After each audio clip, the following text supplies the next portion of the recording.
So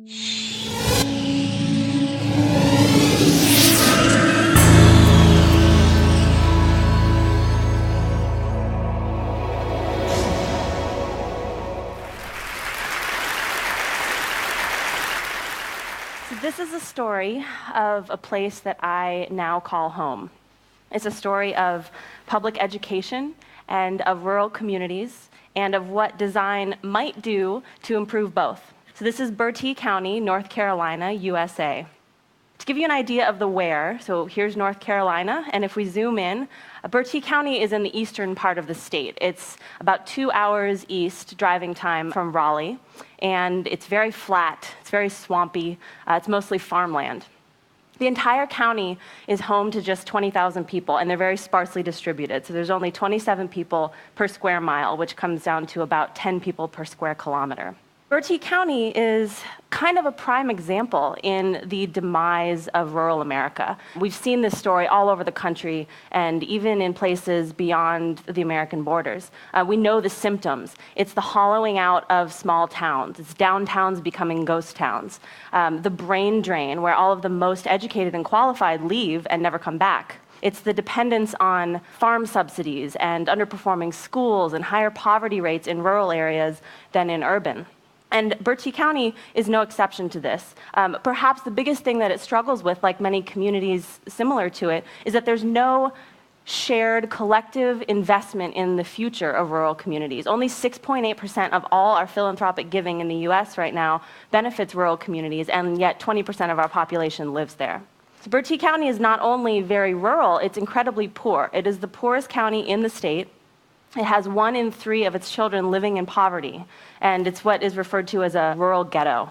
The economy is mostly agricultural. The biggest crops are cotton and tobacco, and we're very proud of our Bertie County peanut. The biggest employer is the Purdue chicken processing plant. The county seat is Windsor. This is like the Times Square of Windsor that you're looking at right now. It's home to only 2,000 people, and like a lot of other small towns, it has been hollowed out over the years.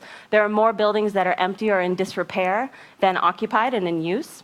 You can count the number of restaurants in the county on one hand, Bun's Barbecue being my absolute favorite. But in the whole county, there's no coffee shop, there's no internet cafe, there's no movie theater, there's no bookstore, there isn't even a Walmart. Racially, the county is about 60% African American, but what happens in the public schools is most of the privileged white kids go to the private Lawrence Academy. So the public schools students are about 86% African American, and this is a spread from the local newspaper of the recent graduating class, and you can see the difference is pretty stark.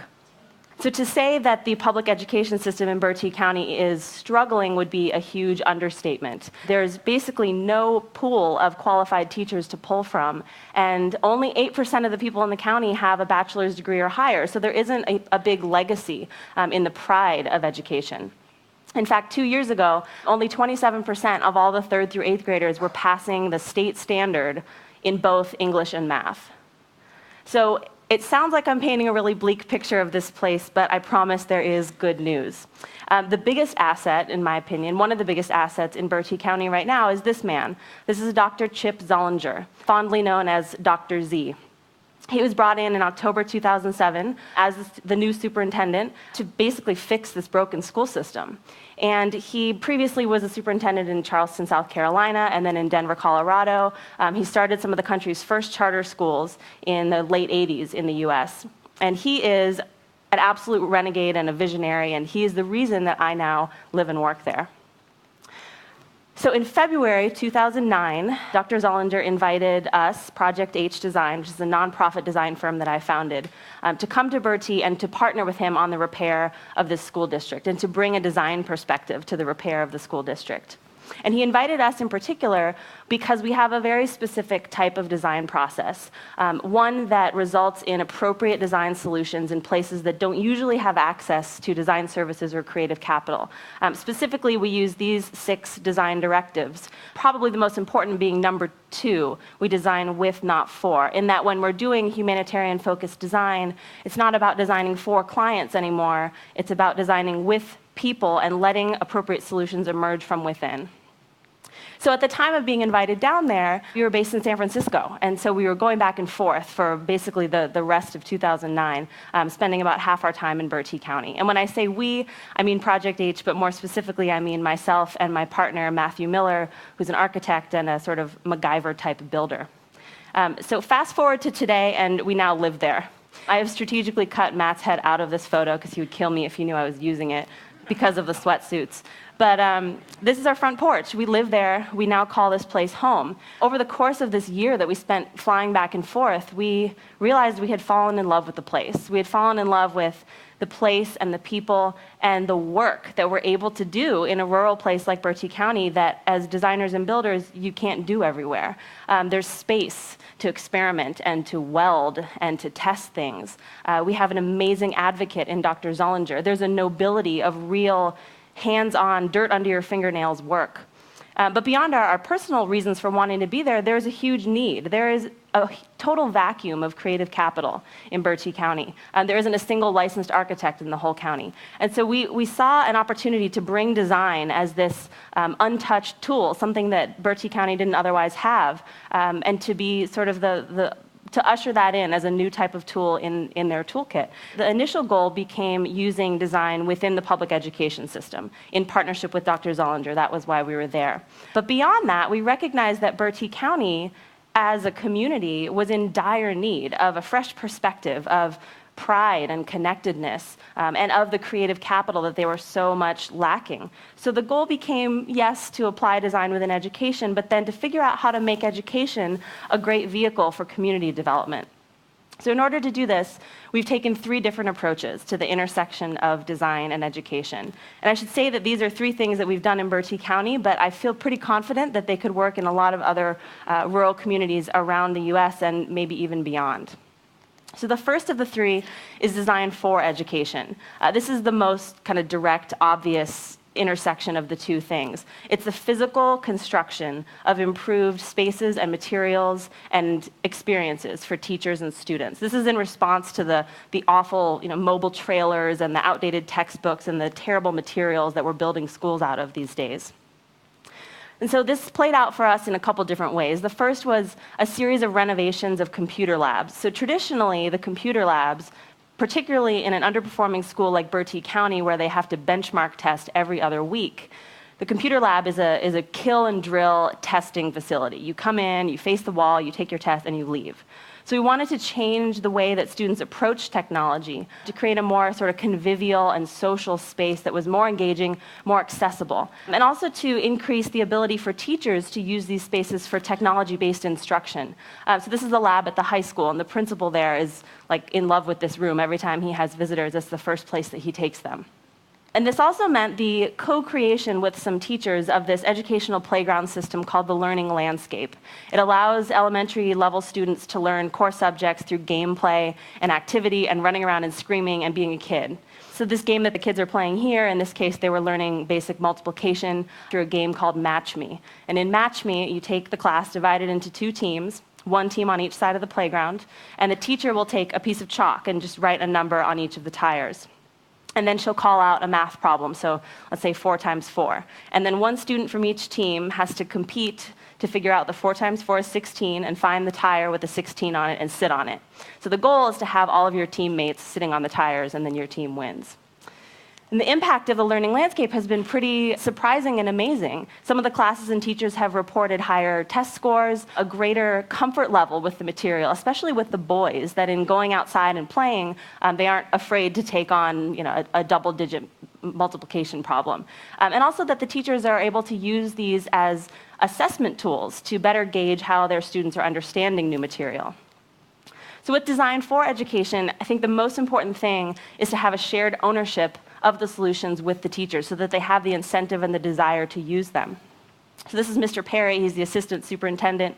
He came out for one of our teacher training days and won like 5 rounds of Match Me in a row and was very proud of himself. So the second approach is redesigning education itself. This is the most complex. It's a systems-level look at how education is administered and what is being offered and to whom. So in many cases, this is not so much about making change as it is creating the conditions under which change is possible, and the incentive to want to make change, which is easier said than done in rural communities and in inside-the-box education systems in rural communities. So for us, this was a graphic public campaign called Connect Bertie. There are thousands of these blue dots all over the county. And this was for a fund that the school district had to put a desktop computer and a broadband internet connection in every home with a child in the public school system.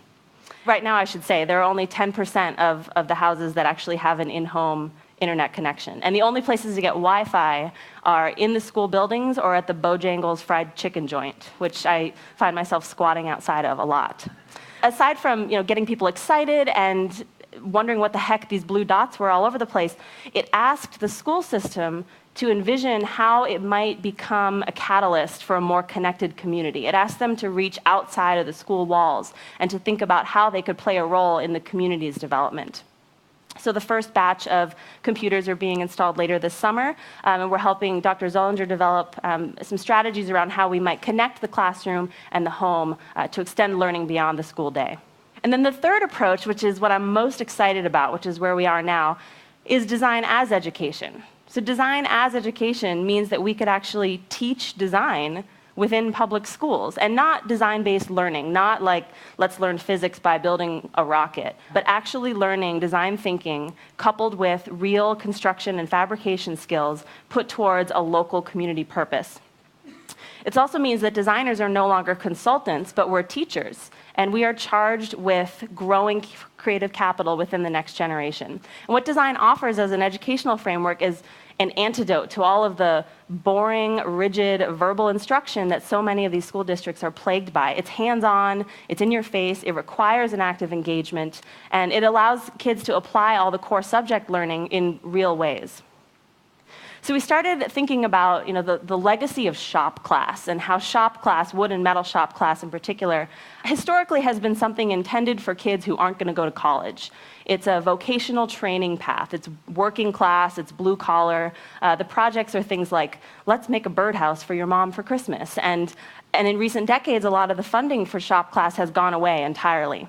So we thought, what if you could bring back shop class, but this time orient the projects around things that the community needed, and to infuse shop class with a more critical and creative design thinking studio process.